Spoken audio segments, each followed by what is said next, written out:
विधानसभा क्षेत्र के सर्वांगीण विकास के लिए मैंने इस बार बीड़ा उठाया है और यही रीज़न है क्योंकि उत्तर प्रदेश के 75 जनपदों में बलरामपुर सबसे पिछड़ा हुआ है। अगर बलरामपुर में गैंसली की बात की जाए तो वहाँ ना ढंग की सड़कें हैं, ना बिजली की व्यवस्था है, ना पानी की व्यवस्था है।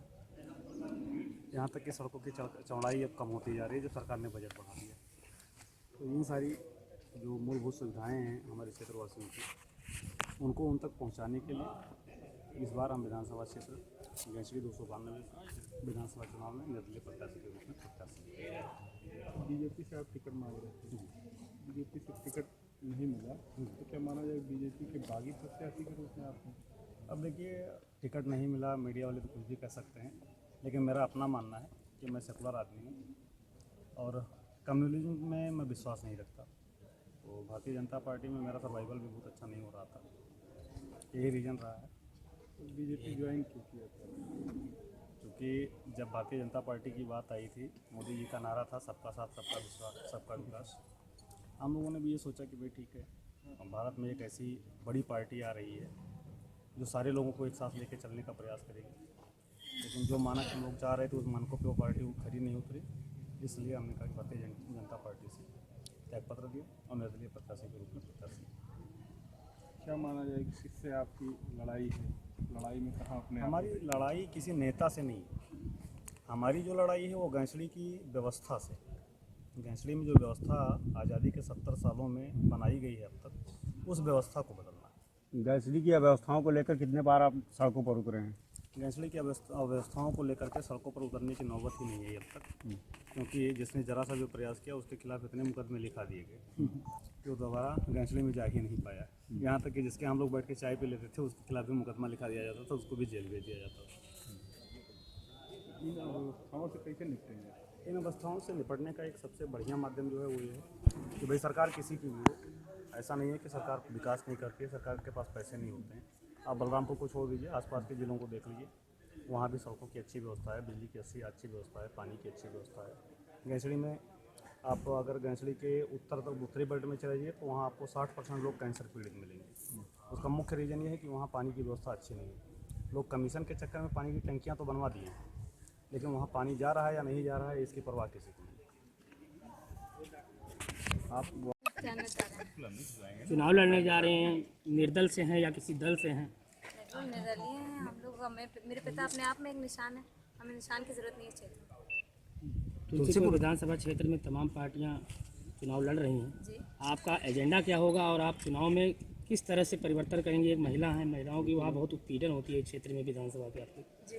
विकास कुछ है ही नहीं, उस पर आप क्या उस पर करेंगे? मैं ये कहना चाहूँगी कि 15 साल पहले जिस सड़क पर मेरे पिता ने गिट्टी गिरवाई थी उस पर भी तारकोल नहीं पड़े, तो अब वो काम पूरे करने हैं और नए सिरे से तुलसीपुर को नई शक्ल देंगे। अभी आप राजनीति में एंट्री कर रहे हैं, क्या सोच के, क्या उद्देश्य लेके आप आए हैं?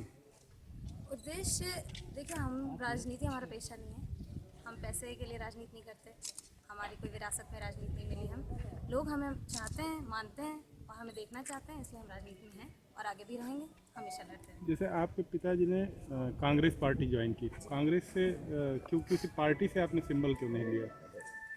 आजकल पिता अखिलेश भैया क्या हम नेताजी की मानते हैं? इसी तरह से हम लोग भी लड़ निर्दलीय पक्ष लहराने का इरादा है। मतलब अपने पिताजी के मेरे पिताजी ने राजनीतिक अपनी सफ़र की शुरुआत निर्दलीय से की थी और हम भी हिस्ट्री रिपीट्स इटसेल्फ कहते हैं लोग। बस महिलाओं की जो दशा दिशा है आजकल, उसके बारे में आपकी क्या सोच रखती हैं? इसीलिए मेरे पिता ने अपनी बेटी को उतारा है क्षेत्र में कि अब महिलाओं को मजबूत करना है। लोग कहते हैं घर सर आदमी होता है, गर्दन महिला होती है, तो अब गर्दन को मजबूत करना है। तुलसीपुर विधानसभा से आप चुनाव लड़ रहे हैं, वहाँ की बुनियादी समस्या जो है जी, उसको लेकर के किस तरीके से आप काम? देखिए, बुनियादी समस्या जो मेरे समझने में 25 साल पुराना रिश्ता है मेरा क्षेत्र से, और विकास की बहुत बड़ी समस्या है वहाँ। आज भी गांव में रोशनी नहीं है, तो जो मेरे पिता ने जहाँ काम छोड़ा था, मैं बार बार कह रही हूँ, वहीं आज भी है।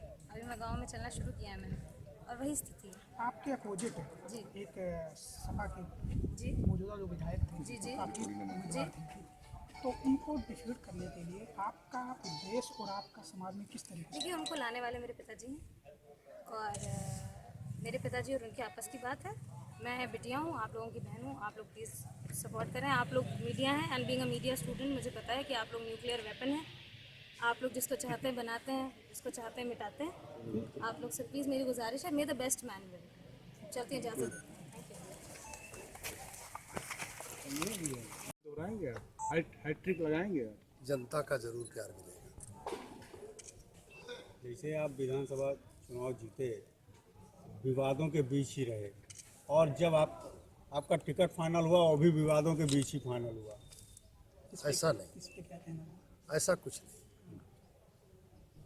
अब जब हमारी पार्टी ने घोषणा हमारे नाम की किया तो विवाद कहाँ था?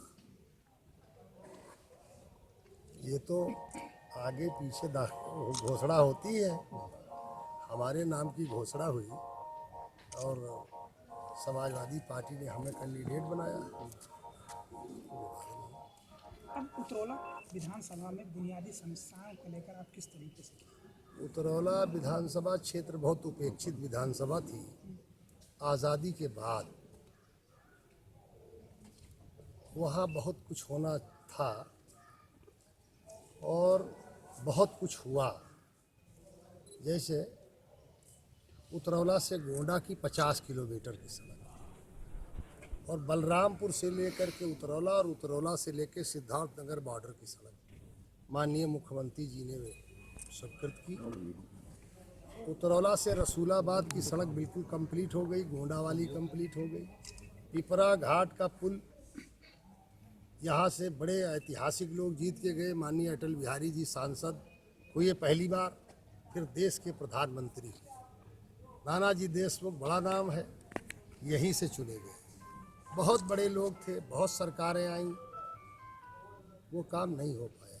समाजवादी पार्टी के सरकार में राप्ती नदी पर 2 बड़े पुल, एक का नाम असनहरा पुल जो महुआ बाजार से सीधे त्रिलोकपुर इटवा को जोड़ता है, दूसरा माँ पाटेश्वरी देवी पाटन के दर्शन करने के लिए उतरौला से, फैजाबाद से, लखनऊ से लोग आते हैं, ये पुल नहीं था। ये समाजवादी पार्टी की सरकार, माननीय मुख्यमंत्री जी की कृपा और हमारी मेहनत के बदौलत उस नदी में पुल नज़र आ रहा है। लेकिन पुल तो अभी अधूरा है, पुल तो अभी कंप्लीट नहीं हुआ। ओहो, अधूरा तो है लेकिन उस पर काम चल रहा, बड़ा काम है, बहुत बड़ी नदी है। ये मुख्यमंत्री का ही कृपा था और आपका अपने विधानसभा में क्या कृपा था? आपने गुलरिया घाट गए थे, 2 बार आप वहाँ के विधायक थे। आपने वादा किया था कि हम वहाँ का पुल बनाएंगे। आज वहाँ के लोगों ने आपके खिलाफ चुनाव बहिष्कार करने का नारा दिया है और लोग चुनाव बहिष्कार कर रहे हैं। गुलरिया किस जगह है? गुलरिया घाट। पूरी विधानसभा का जैसे आप विजिट करें या देखें तो चाहे रोड की समस्या हो, चाहे स्कूलिंग की समस्या हो, चाहे हेल्थ की समस्या हो या बाढ़ की समस्या हो, हमें नहीं लगता कि वहाँ पे ऐसा कुछ कभी आज़ादी के बाद से हुआ है कि जैसे कोई कहे कि यहाँ पे कोई जनप्रतिनिधि ने किसी ने काम किया है। और सारे के सारे तुलसीपुर के ही प्रतिनिधि वहाँ पे आज तक रहे, लेकिन उन्होंने तुलसीपुर की बिल्कुल पूरी अनदेखी की है। बहन कुमारी मायावती जी ने आशीर्वाद दिया है, कहा है कि आप तुलसीपुर से विजयी हो और उत्तर प्रदेश में जब बहुजन समाज पार्टी की सरकार बनेगी तो तुलसीपुर को भी मुख्य धारा से जोड़कर और एक वहाँ पे अच्छा विकास किया जाए, जिससे लगे कि हाँ ये हमारे प्रदेश की एक विधानसभा है। जैसे आप कह रहे हैं कि स्थानीय लोगों ने विकास नहीं किया यहाँ, तो क्या वहाँ की पब्लिक या जनता कैसे ये विश्वास करे कि बाहर से आके कोई विकास करेगा जब स्थानीय लोगों ने विकास नहीं किया? मैंने वहाँ आकर, मैं 2.5 साल से लगातार वहाँ पे काम कर रहा हूँ। महाराजगंज तराई में मैंने आकर सबसे पहले अपना आवास, एक छोटा सा कुटिया निर्माण की है 3-4 कमरे की, और उसमें ऑफिस बनाया है। और 2.5 साल से लगातार जनता की सुनवाई वहीं से कर रहे हैं हम लगातार। उनके ऊपर जो अन्याय अत्याचार इस प्रशासन में हुआ है उसको ख़त्म करने के लिए, अन्याय अत्याचार के लिए मैं वहीं अब नियुक्त रहकर, अब खुद रहकर और अपने साथियों को रखकर मैंने जनता की सुनवाई की है। ये एक नमूना है। भाजपा और सपा का घोषणा पत्र है, जबकि सपा से जो मौजूदा विधायक थे वो काफ़ी वोटों से जीते हैं, तो और बसपा का कोई घोषणा पत्र नहीं है। तो जनता के बीच में आप किस तरीके से उनको करेंगे जिससे कि आपको? बहन कुमारी मायावती जी लगातार मीटिंग्स कर रही हैं और डे बाय डे तमाम घोषणाएं वो मंच से जो करती जा रही है। और आप जान लो बहन कुमारी मायावती जी की याददाश्त और उनके काम करने की शैली, क्योंकि वो 5वीं बार मुख्यमंत्री बनेंगी।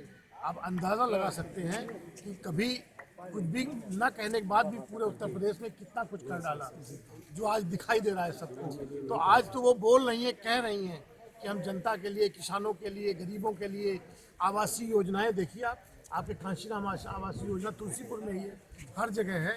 तो किसी सरकार ने इतने ह्यूज अमाउंट में आवास नहीं दिए होंगे। तो और जिला बदलना, छोटे प्रशासन